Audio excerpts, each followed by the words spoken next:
their student leadership. They range from financial aid to mental issues to lack of capacity of the mission to provide for them. Because I think we have a diaspora policy, but our diaspora policy is based on people who are working.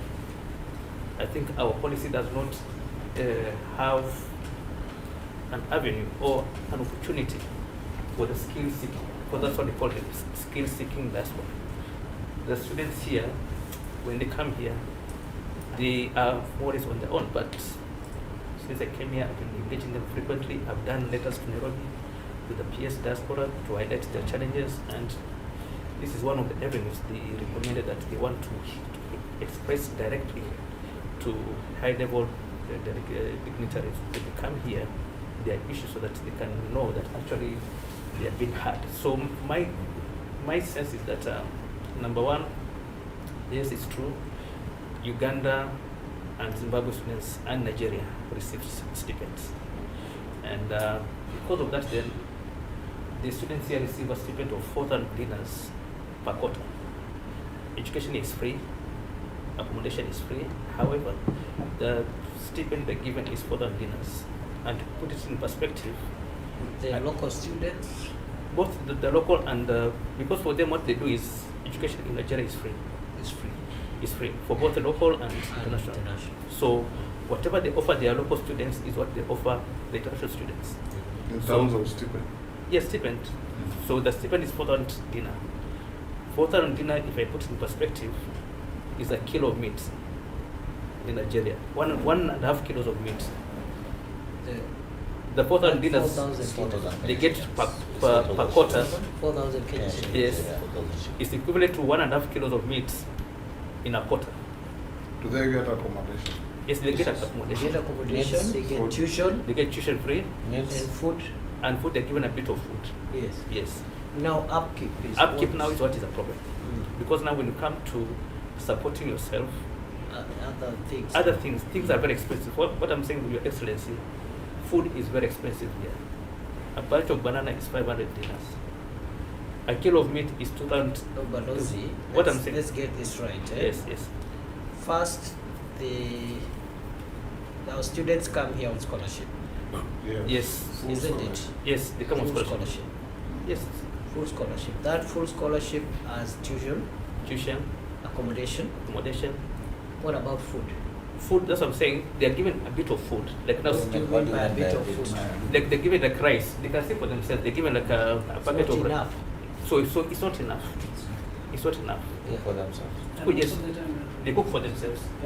So they're given like Given food ration. a ration is a food Yes. ration is Yes. like now rice and some maybe some Basic food yes, stuff. yes, Yes. no lentils. So now if now you have to supplement to buy fruits, to buy vegetables, to buy meat, it's not enough. Because ideally that 4,000 dinars is not for food. It's to help you with airtime, data, that kind of stuff. So it's not support for, extra. But it's what they also give their own Yes, yes, students. yes, yes. It's what they give their own students. So you So how cannot. do their students survive? No, Or no, they buy? no, they're from. I mean, they come from. This is home. So for their students, their parents are able to support them. But now for Kenyan parents, once you're told your child has gone to Algeria on a full government scholarship, you say God has been grateful, is gracious, and you wash your hands. So when they write home, nobody listens to them that actually they need support. But I can testify as the ambassador here, the students need support because the money they get, and even because of the challenges of the disparities between the official rate and the black market, things here are basically priced at the black market rates. All right, So they're double the price for the most part. So that's one of the issue, and the issue of equivalence is also a big problem, especially for the engineers. That issue remains a problem because most of the time when they come home, they're not able to get the equivalence, and again the issue of us being able to visit them, because you see Algeria is a vast country.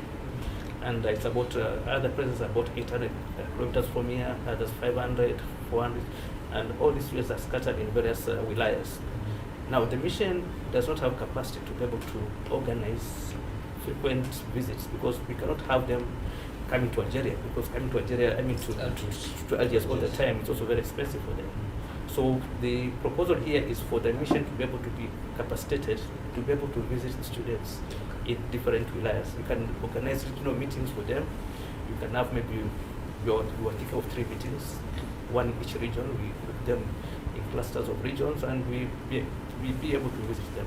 And again, at the end of the year, they had proposed to have what they call a family day or a summer camp, whereby now all of them come together here in Algiers and they know each other, because for the first time we organized a graduation ceremony for the 29 students who graduated this year. And some of them are seeing each other for the first time. So we need to have those frequent meetings for the students' body, not only in the regional area, in the regions where we have clustered them, but also once a year, one annual meeting where we bring all the students' body together. Apart from that, we need engagement also from, we had proposed to have an online meeting with the PS diaspora at the PS education, so that they can also be able to air some of the things and see how we can provide solutions to some of the challenges they are having. So, Your Excellency, I engage with them. I am very open to I've been having frequent meetings with them since I've been here. I think I've had at least 3-4 meetings, both physical and online virtual meetings. And I am ready to be able to work with the government, our government, to support them, because not only do we need them to be well, but also to direct them to the areas where we need to build capacity for the government. Because there are very critical areas we are thinking of collaborating with Algeria. So if we can channel these scholarships to now those areas like pharmaceutical, oil and gas, so that when they come back to Kenya, they can be able now to plug in terms of our cooperation. So that's how I look at it, and it's a very critical component of diaspora, and we hope together we can be able to find a solution for them. Thank you, sir. Thank you. Thank you very much. Thank you, Balozi. We also came with our Minister for Investments, Trade and Industry, Kindiki, because we were engaged in a trade event. I think he'll be left here for 1 or 2 days. But maybe you can tell us something. Waziri, you have heard what our young people here have said. If you can encourage them a bit. Thank you. So, thank you, Your Excellency, and our young people who have come this morning to be with us. I think mine is first to encourage you. Most of you are the age of my children. So I think the first thing is to encourage you. You have left your homes, your comfort,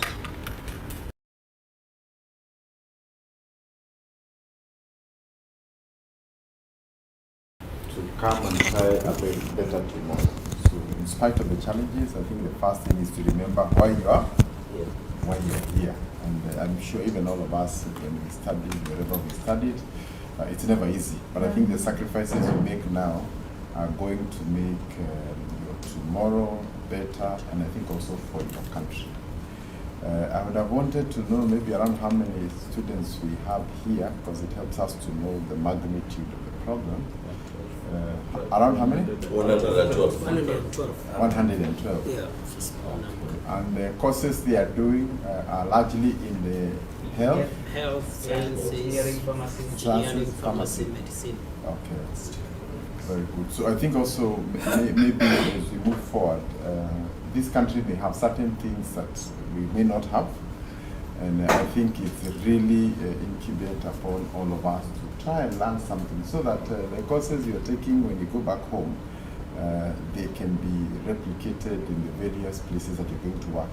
For example, Your Excellency, I think one of the issues we'll be trying to look at today with some of the companies here is that Algeria is very advanced in the pharmaceutical space. nearly 70% of their pharmaceuticals are actually made in this country. They do not import medication, including ARVs and others. So I think for those of you who are doing medicine also, what can we be able to pick, what can we be able to learn, so that as you come back home, we can pick from some of those lessons that are also very critical. I've also had the issue of accreditation. Are the universities here accredited to Kenya? I think it's unfortunate that when students go abroad, whether in Kenya, China, whichever countries they go to, when they come back, they can't be the ones processing the accreditation. It is the government that we need to be proactive. All South African universities and colleges, we need to have, because one individual now moving from one institution to the other can be quite costly, and you just come back, all you want is a job.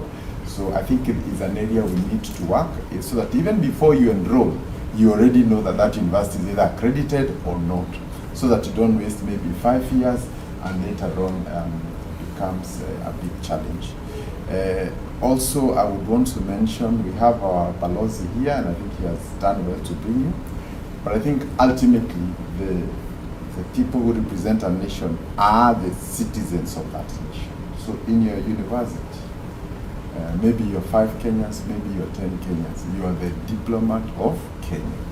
If you do good, then people will know that Kenyan people are according to the attributes you have. If you're a criminal, if you do all the negative things, then the association with that country will be as from how you present yourself.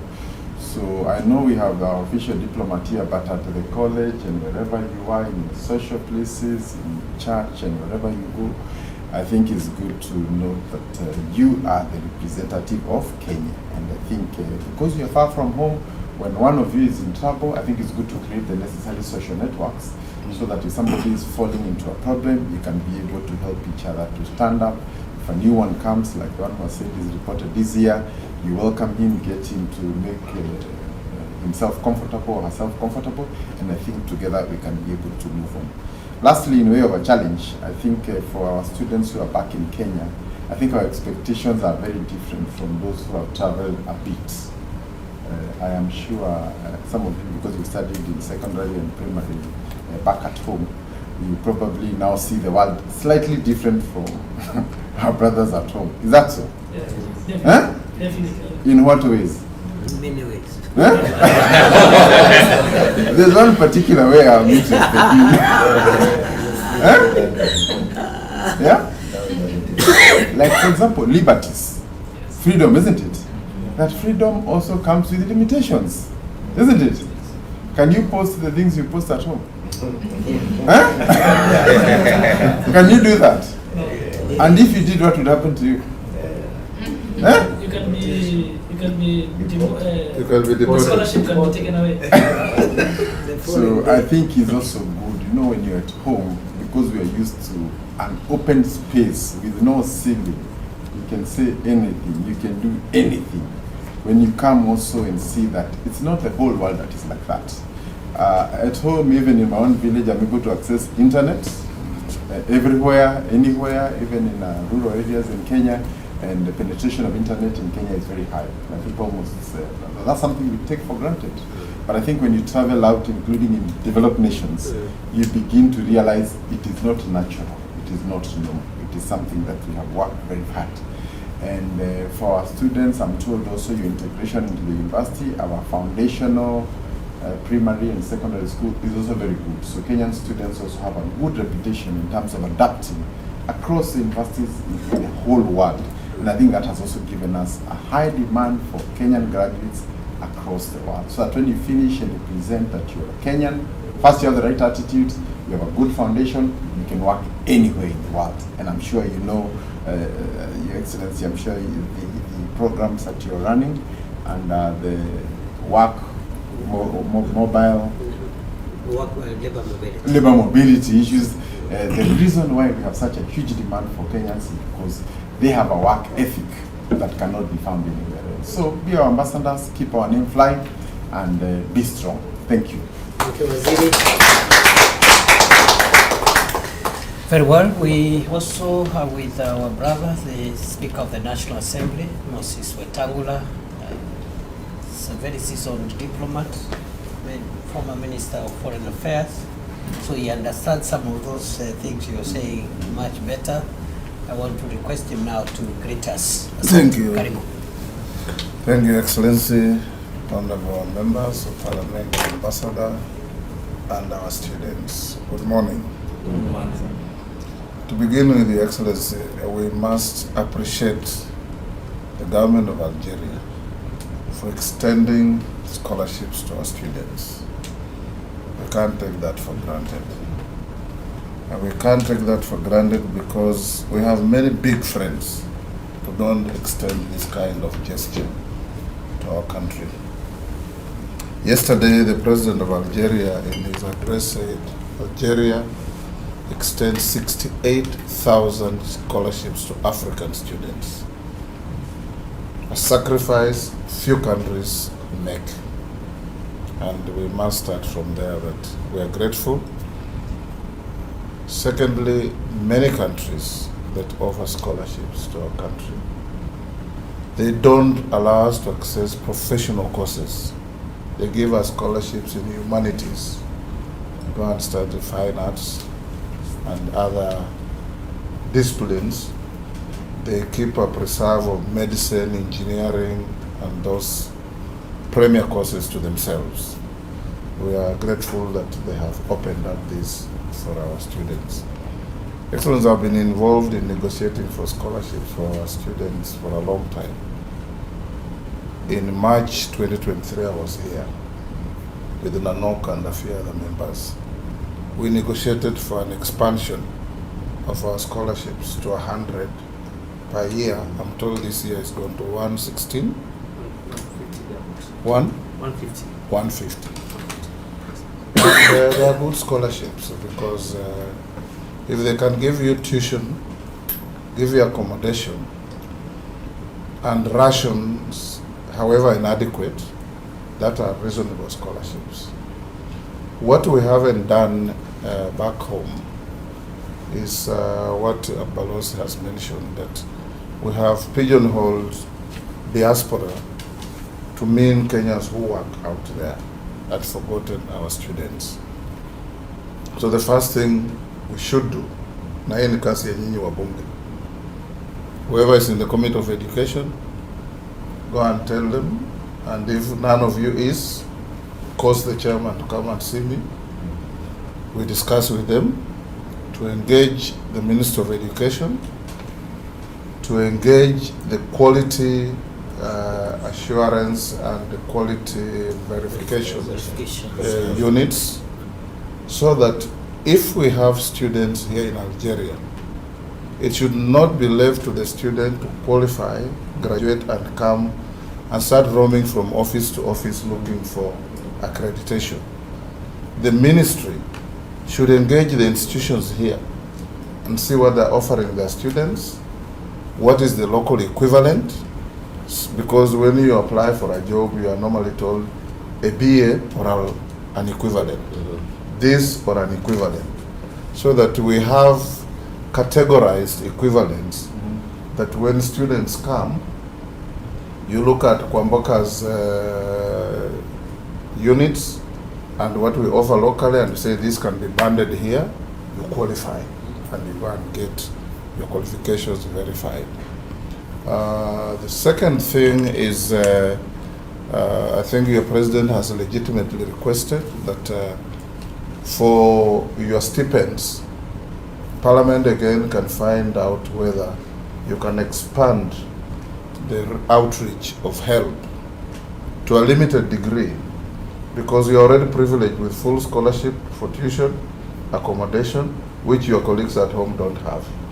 So we can look at how we can expand help to some degree after you have sat down with your ambassador and everybody and agreed that the bare minimum we require is this.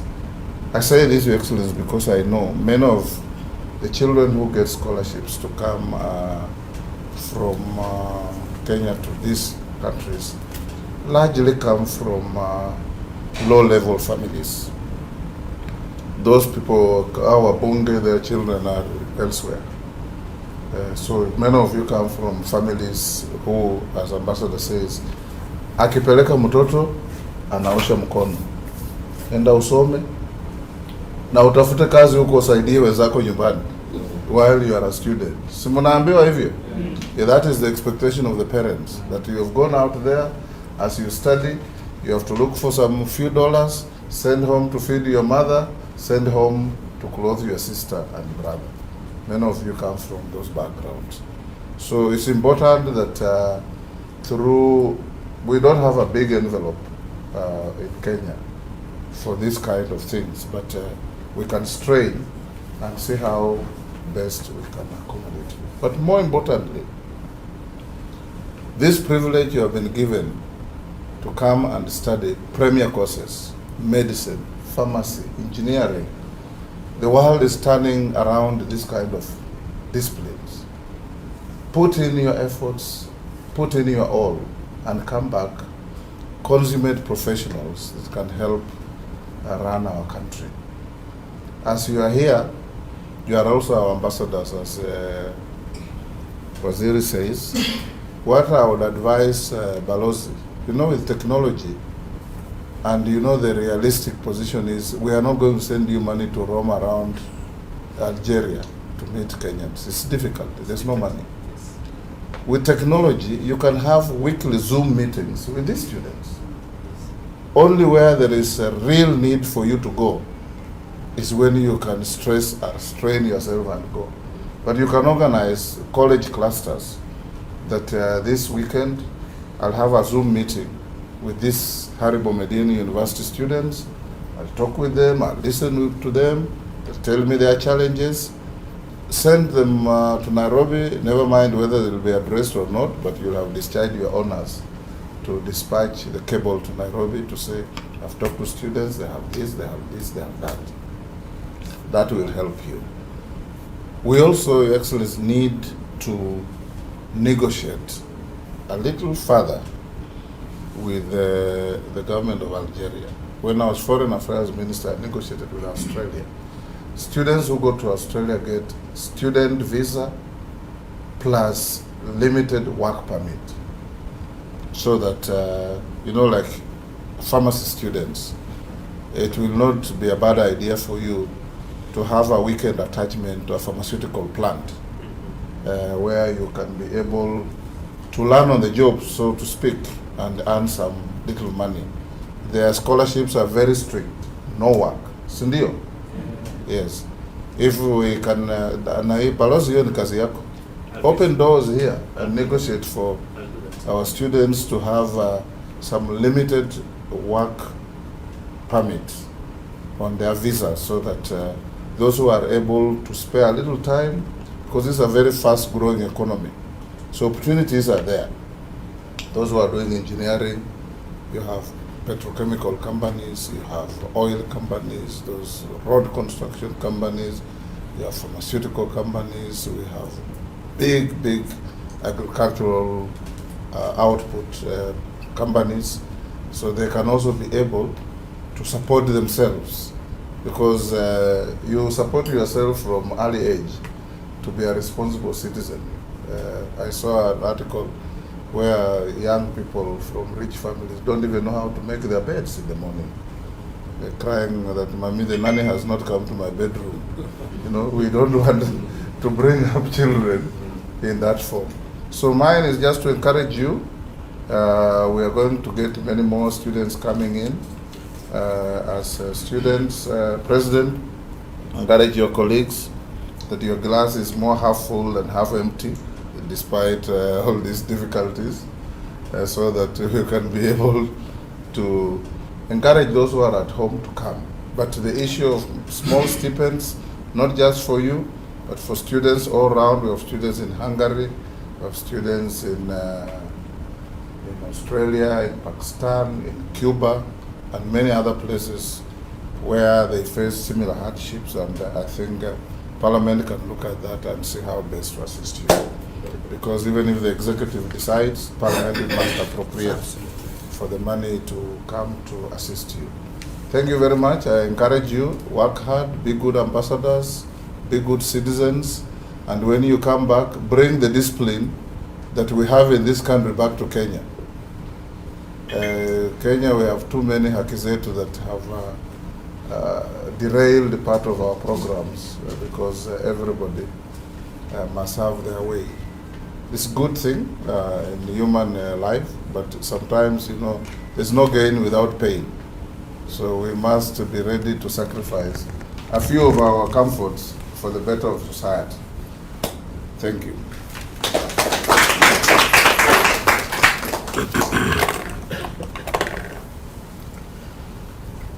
Thank you. Thank you very much, Mr. Speaker. I think mine is to thank you, first Balozi and the team at our embassy here in Algiers. Thank you very much. On behalf of all of us, you have made our stay here very comfortable for the last 2 days. Actually, we really appreciate that despite our mission being not having so many staff members, you were able to organize for us to have a good stay here for the last 2 days. Let me also take this chance to thank the student representatives who have come to this breakfast meeting. We had asked to see you because we had a very short period here. We were only here yesterday and we are leaving today. And we understand that some of the students who are studying here live outside Algiers and they study in universities which are a bit far away. So it was not possible to organize to meet all the students. That would have been the best arrangement, and we hope that next time we can spend time to meet all the students if possible, because we are not a very big number, although the number is growing. We are grateful to the government of Algeria for extending scholarships to Kenya and Kenyan students. That's a good gesture, and I think we're increasingly also offering scholarships to African countries actually. So it's mutual, and I think going forward, we don't mind also having a few scholarships for students from here to come and study at home. The reason is Africa must learn to build itself. Africa is a big economy, 54 nations, 1.4 billion people, is a huge market. Africa is even a powerhouse intellectually. It's only that we have not harnessed the intellectual resources of Africa properly. And I think history has been distorted. You may want to know, for those of you maybe who are not historians, that one of the oldest universities was established in Africa, the University of Timbuktu. Yes. Many centuries ago. It is older than Oxford and By others. far, by far. By far. And we had great mathematicians in those centuries who had mathematical prowess that was globally acclaimed. Africans, black Africans living in Africa many centuries ago. We had like Mansa Musa. absolutely. We had traders, commercial people like Mansa Musa, the richest man to have ever lived, richer than the Bill Gates of today. Yes. People who made a caravan from Mali to Mecca with thousands of camels, and everywhere he went, he was buying his way, so that he could pass other kingdoms and giving people gold. And he had a lot of gold, a lot of wealth, and he never exhausted his money. all the way to Mecca, okay? So we have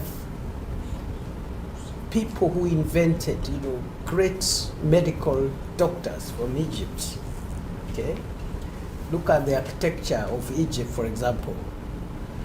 And you can go on and on and on. So from business to mathematics to medicine to all the fields, we've had a lot of innovations from Africa, but I think history has been convoluted to look as if we are intellectual dimwits and we play second fiddle to other parts of the world. That's not true.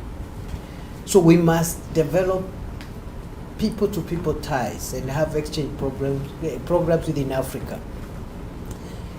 I dare say that in some respects, in some disciplines, we are ahead of Algeria. But in others, they are ahead of us. And that is the truth. So the best thing is for us to learn from each other. Where they are strong, they help our students to access those, that expertise and that training. And where we are strong also, we do vice versa. Listening to the president of Algeria yesterday, is a very strong Pan-Africanist. He believes in Africa, and he's very deliberate in terms of engagement. We had occasion to have a bilateral event, a bilateral meeting with him yesterday, with some of my brothers here in the delegation. And Algeria is keen to opening up more to Kenya and other African countries in trade. And going forward, we're going to firm up our relations in a meeting to be held in Nairobi in November, so that we can start exporting many of our products here. And they are keen to buy our coffee, to buy our tea, to buy our meat, to buy our powdered milk, to buy our avocado, our citrus fruits. We just need to firm up the trade agreement. That's why the trade minister is here. And there's a joint commission for cooperation to take place in November to firm up some of the discussions we are having. We are also working towards operationalizing direct flights between Algiers and Nairobi to facilitate movement, because today many people who want to come to Algiers have to go through Middle East or through Europe, which is not very tidy, and therefore the air services will ease movement of people and goods, and also promote people-to-people ties. And then the trade will also even cement our relationship. The education programs, we are going to make them mutual, so that again we build on our relationship with Algeria. As you're aware, Algeria's economy is slightly ahead of Kenya's, and we are making progress to make sure that we catch up. And when President Ruto took over in 2022, Kenya's economy was the 8th largest economy in Africa. But in the last 2 years, we've made some good progress. The last ranking, which was done by the International Monetary Fund and other agencies, including the Afro-Exim Bank, right now, Kenya is the 6th largest economy in Africa. We've been able in 2 years to overtake Angola, which is an oil-producing country, a very strong OPEC country. The economy there has been powered by oil, but we've overtaken Angola, we've overtaken Ethiopia, and only 5 countries are ahead of us: South Africa, Egypt, Nigeria, Algeria, and Morocco, in that order. And we are making progress. There's nothing that prevents Kenya's economy from being number 1 in our lifetime in Africa. It is possible. So let me say a few things. I don't want to keep you for long. I join my colleagues who have told you it's a privilege. First of all, Mr. President, it is a privilege to get an opportunity to study outside your country. And it has its own, there is a way in which someone who has been able, especially in their youth, to get an experience outside their homeland, there is a way in which it prepares you better than the rest of your colleagues who don't get that opportunity. I know it is challenging to study outside the country, especially socially. the first flight out of home, you are normally very excited. But upon landing or at your destination, by the second day, the loneliness that starts sinking in can be very devastating. You start calculating how many kilometers you are away from home. You start thinking how you will not see your siblings and your parents for a while. And you start imagining if anything happened to you where you are, what would happen to you? So that's disconnection and loneliness sets in. But over time, the thing stabilizes.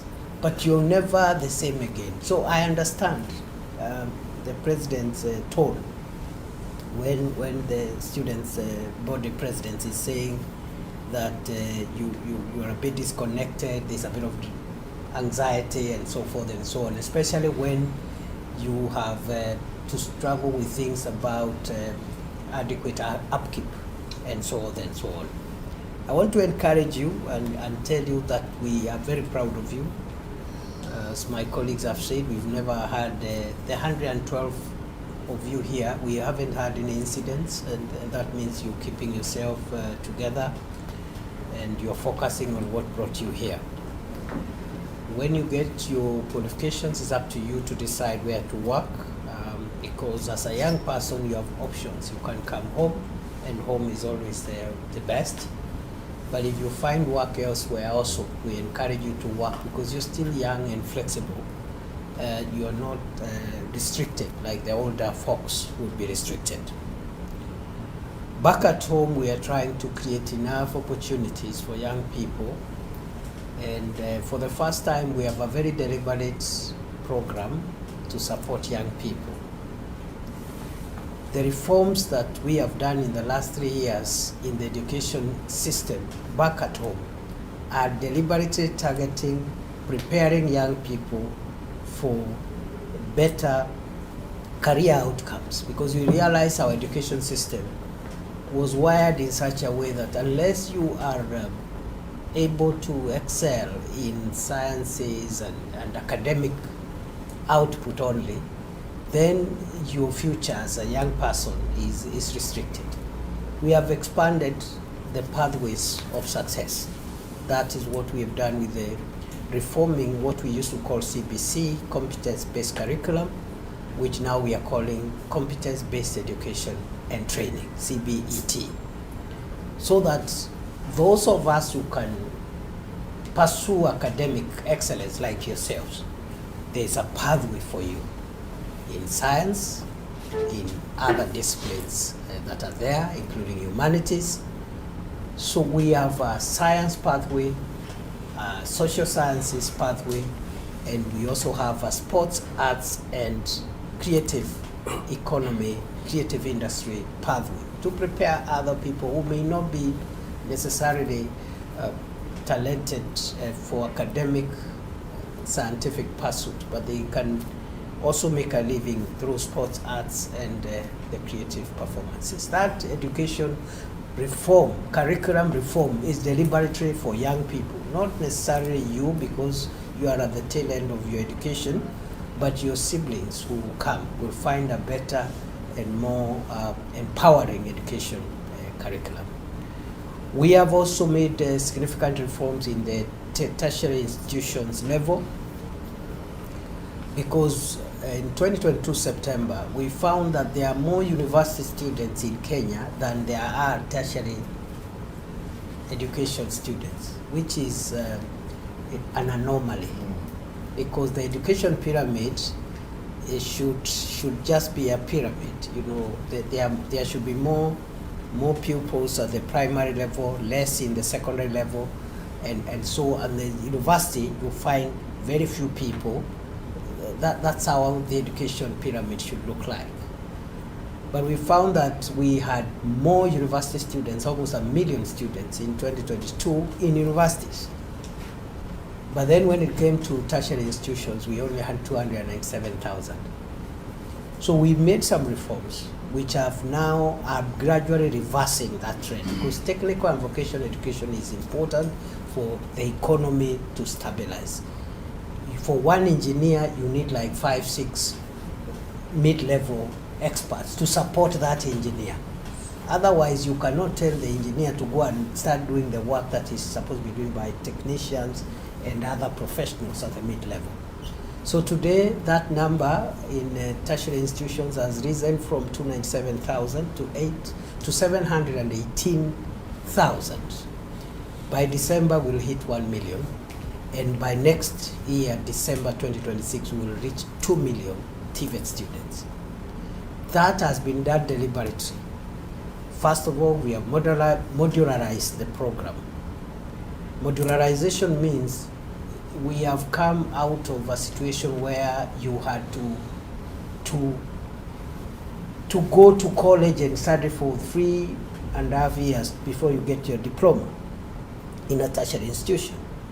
Many of the people who require technical and vocational education are Juakali people who already have some knowledge, but they just want to be certified and to qualify. So they can go study for a module, go back and continue what they were doing, and then they come back, do another module. Over time, they can even spend 5-6 years, but over time they accumulate enough modules and they qualify to get the certification. So we have introduced what we call recognition of prior learning policy.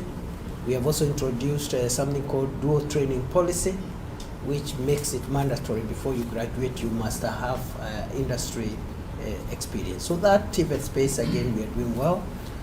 At the university level, back at home, we have also worked on the funding model to make it more student-centered as opposed to course and discipline centered.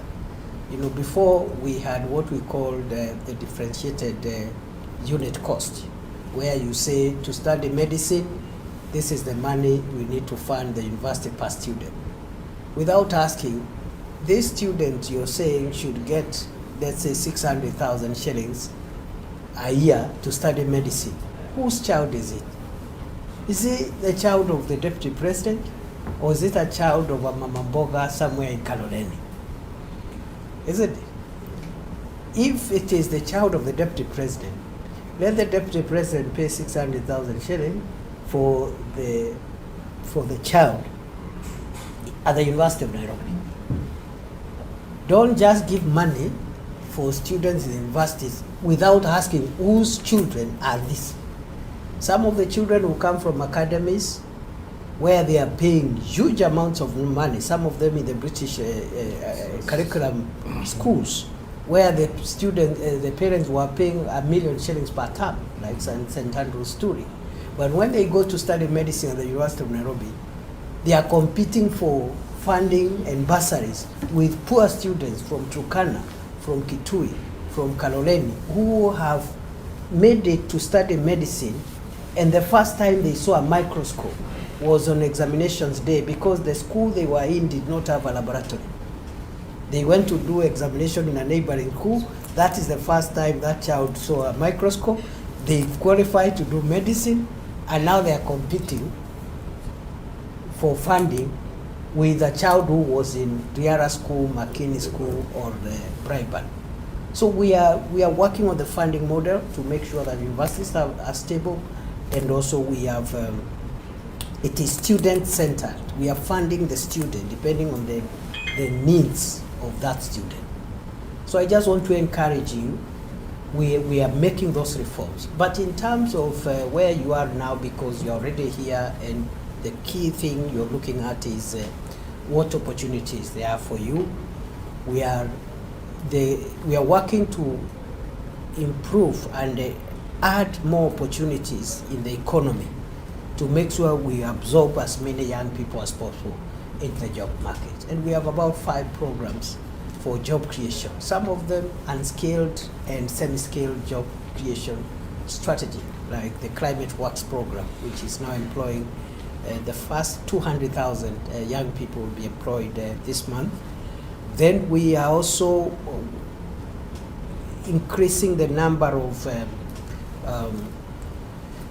Students, not students, workers we are employing in the public service. You've heard about how phenomenal we have been able to reduce the number of jobless teachers. We have now employed 76,000 teachers. We'll add another 24,000 in December to make 100,000 teachers, which is a record in 3 years, because we've been employing 4,000 teachers before, 5,000 teachers a year. Now we will do 100,000 in 3 years. Now 100,000 teachers is 30% of all the teachers that have ever been employed in Kenya since independence. In other words, between 1963 and 2022, we had employed as a government 300,000 teachers. But between 2022 and December 2025, we will have employed 100,000 teachers. That is 30% in 3 years of all the teachers employed since independence. We are increasing the numbers in other fields also, but we are also working on the economy so that the private sector can accommodate more workers. And we are targeting that to expand big businesses, mid-level business, and even small businesses to accommodate more people in the job market. You've seen inflation now is under control. The macroeconomic indicators are beginning to show that the economy is stabilizing. That's why the Kenya's ranking has gone higher. We've had a stable inflation rate. We wanted to keep it under 5%. It's actually oscillating between 3 and 4% for more than a year now. The currency has been very, very stable for the last 1.5 years. It's between 128 shillings to the dollar to 129. We found it at 167, and that was quite erratic. We have now enough cash reserves for foreign exchange, which we didn't have. The oil marketers in 2022 could not access even dollars to import oil. Today, we have enough import cover. We found there was no import cover, and people were scrambling to get foreign exchange for international trade. But today we have enough import cover for almost 5.5 months, 6 months. So even if we shut the economy for 6 months, we would have enough foreign exchange to carry out international trade. So those general macroeconomic indicators, the cash ratio reserve, inflation, stability of the shilling, and also working on the prices of essential commodities, all those things are helping the economy to improve, to stabilize and create jobs for many young people, not just in the public sector, but also in the private sector. So I want to encourage you that the future looks good. We are creating jobs also in the Kazi Maju program, the labor mobility program. We are encouraging young people, you find a job somewhere, just go and do it. And we've already negotiated 6 bilateral labor agreements, and we are negotiating another 13. We will also explore whether we can negotiate one with Algeria, a bilateral labor agreement, so that before we send our young people abroad to work, we know where they are going to work, who is their employer, the salary, and we have a plan to repatriate them should they get into trouble. So we have already signed 6 bilateral labor agreements. We are negotiating another 13 to make a total of 19. Nothing prevents us from trying to explore the Algerian labor market now that the Algerian economy is looking at opening up even for in matters of foreign labor. So we are creating jobs through the labor mobility program by placing young Kenyans who can find jobs abroad. The last 3 years, we have now placed 430,000 young people in various countries. We want to push that to 1 million young people. And we also want to expand, especially those of you who are in engineering and architecture and construction industry. We have a very, very robust housing program. The affordable housing program is one of the best in the world. And I promise you that program in 10, 15, 20 years, 30 years will push Kenya from the third world to the first world. If there is one asset that whose value, if you have many Kenyans owning their own homes, even if it's a part-paid mortgage or it's a fully paid house, you will automatically improve the Human Development Index. That's how Singapore, Malaysia, and South Korea found itself to the first world. Because in Singapore, for example, 99% of citizens are home owners. So if you value the Human Development Index, a person who owns a home, even if that home is 1.5 million, 2 million, that asset alone is a wealth creation trigger. So we are in that housing program and market construction program and hostels program we are constructing for students using the housing fund. We have already employed young people now who are working there, oscillating between 320,000 to 350,000, depending on the number of projects ongoing at a particular time. We want to push that program to be able to absorb 1 million young people as architects, engineers, quantity surveyors, plumbers, electricians, masons, and even casual laborers. If you have 1 million young people in the affordable housing space, 1 million young people in the Kazi Maju labor mobility program, then you have another 1 million young Kenyans in the digital jobs program, which we are also pursuing. We are constructing digital hubs across Kenya. Right now, the number that we are working in the ICT hubs about 185,000, but the potential is so huge, we can push that to 1 million young people in a very short period of time. So if you have 1 million young people doing digital jobs, 1 million young people doing work abroad, 1 million young people under affordable housing and related program, then you're beginning now to reduce the pressure of unemployment and the pressure of lack of income opportunities. So good people, the country is headed in the right direction, but we need to sustain the momentum, not for 5 years, not for 10 years, not for 15 years. We need a generation. If you look at the history of countries that has moved from poverty to greatness, you need at least 30, 40 years of uninterrupted, well-crafted policies and programs. Not every 5 years there's another government which comes with new programs, and that has been the tragedy of Africa, the tragedy of disruption. So if we sustain the agricultural transformation program, for example, which is beginning to yield fruits, and we are grateful for Algeria because Algeria gave us some fertilizer, some 16,000 metric tons of fertilizer, free of charge as a sign of friendship. And as we firm up our trade agreements, we want to see whether going forward under our agricultural transformation program, we can use Algeria as one of our sources for the supply of affordable fertilizer for our agricultural transformation program, and other areas where Algeria is stronger than us, like pharmaceuticals, even as we export our tea, coffee, and fruits, and even English teachers. I am informed that Algeria now is considering switching to English as the mode of instruction in schools.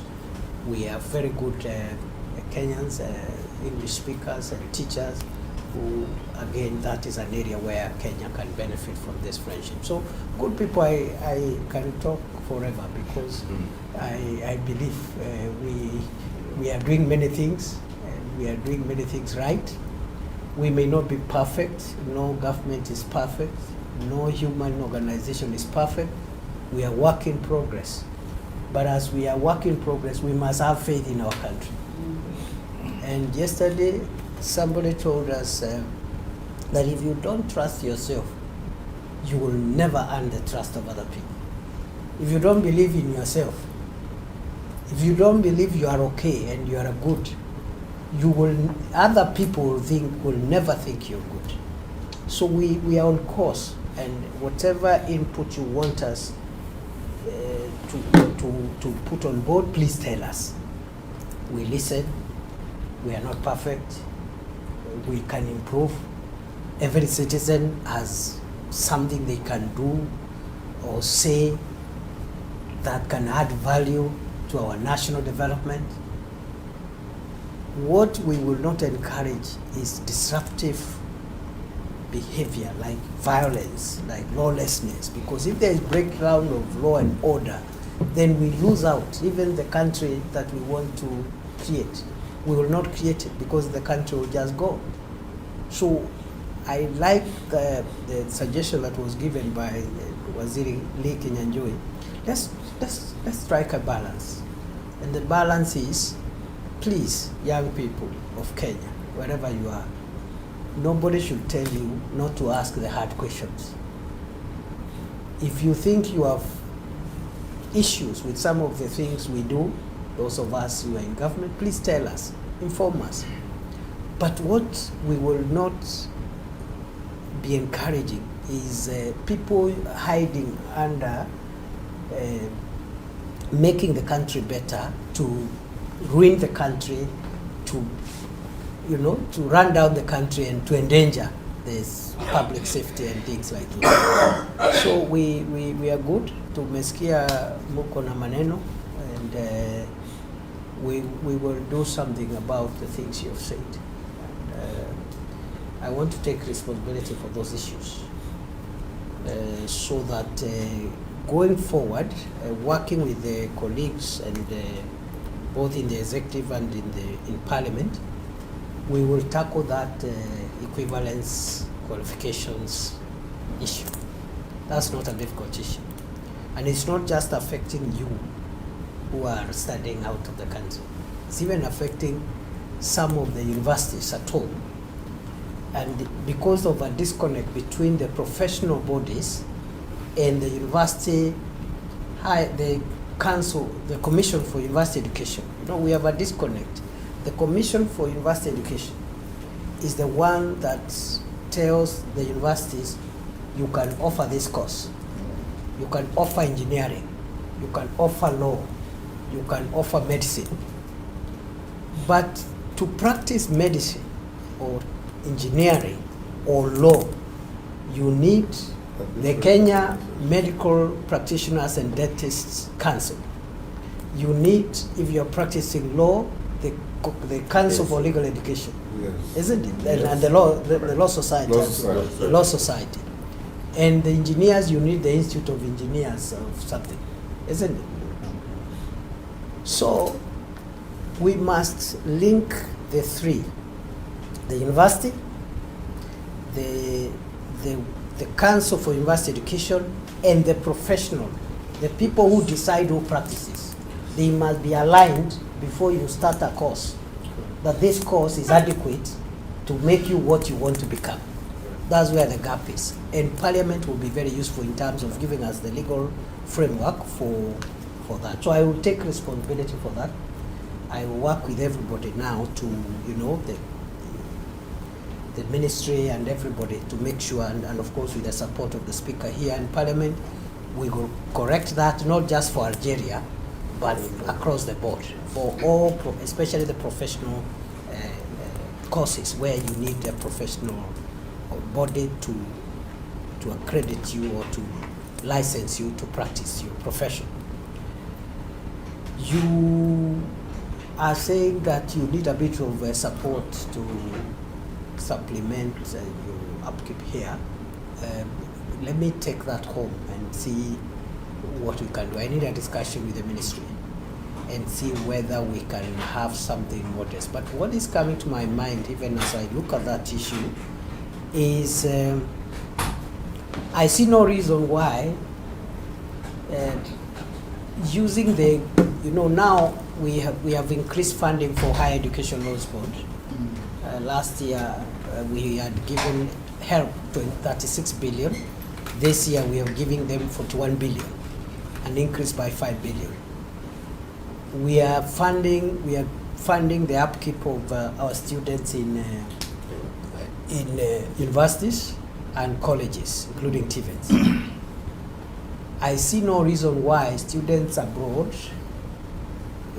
on a case-by-case basis, perhaps, who would be on scholarship that just require modest support, why we should not factor in that request. I am very optimistic we'll find a way of doing that, but give us a bit of time so that we go and consult and see what will come out. Balozi here will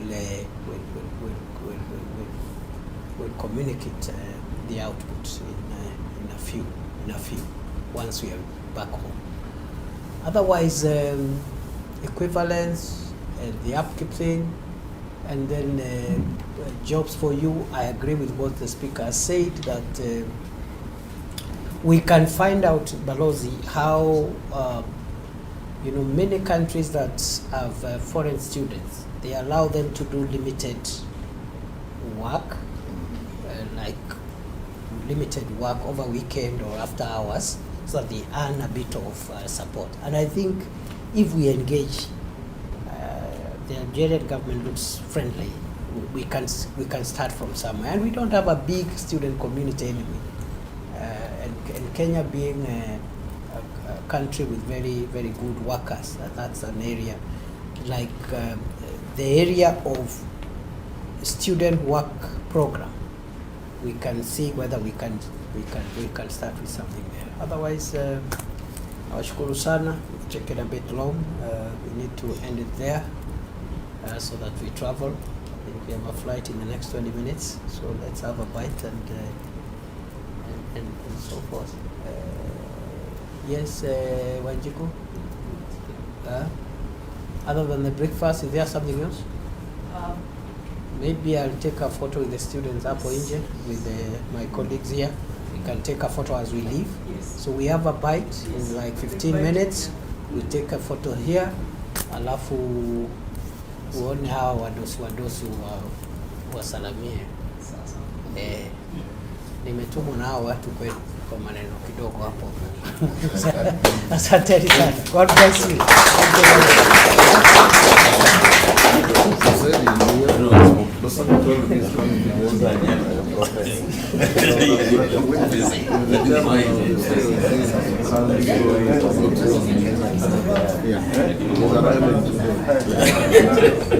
You may get coming today. I'm like 5 weeks today. But it's a lot of